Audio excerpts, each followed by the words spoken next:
खबर देंगे आपको। खाद की कीमतों में गठजोड़ पर मुसाबकती कमीशन ऑफ पाकिस्तान ने 6 बड़ी कंपनीज और एसोसिएशंस पर मजमूई तौर पर 37 करोड़ 50 लाख रुपए जुर्माना आयद कर दिया है। मजीद जानते हैं डॉन न्यूज के नुमाइंदे ताहिर शिरानी से। जी ताहिर शिरानी, क्या तफसीलात हैं आपके पास?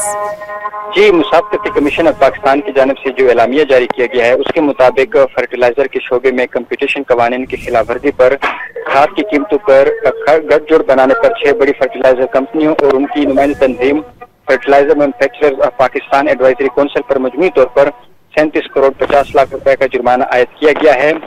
कंपटीशन के मुताबिक हर एक कंपनी पर 5 करोड़ 50 लाख रुपए, जबकि fertilizer manufacturers of Pakistan advisory council पर 7 करोड़ 50 लाख रुपए का जुर्माना आयद किया गया है। एलामिया के मुताबिक ये फैसला कमीशन की 2 रुकनी बेंच, जिसमें चेयरमैन डॉक्टर कबीर अहमद सिद्धू और मेंबर सलमान अमीन पर मुश्तमिल 2 रुकनी बेंच की जानिब से खुद नोटिस के तहत की गई इंक्वायरी और केस की समाअत की रोशनी में दिया गया।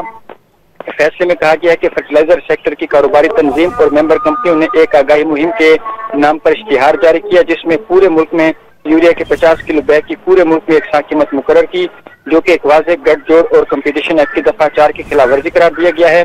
कमीशन के मुताबिक कीमत के इस मुश्तरका तयन से किसानों को नुकसान पहुंचा और खास तौर पर रबी और खरीफ के अहम मौसमों में खाद की कीमतें मुस्तकिल तौर पर बढ़ाई गई। केस की समाअत के दौरान कंपनियों ने अपने रवैये का दिफा करते हुए मौक़िफ़ इख्तियार किया कि कीमतों का ऐलान हुकूमत की हिदायत के तहत किया गया। ताहम कमीशन ने यह मौक़िफ़ मुस्तरद करते हुए करार दिया कि ऐसा कोई बाज़ाब्ता हुक्मनामा या सरकारी मजबूरी मौजूद नहीं थी जो इस गठजोड़ को जवाब फराहम करती। ताहिर शिरानी अपडेट कर रहे थे, आपका शुक्रिया।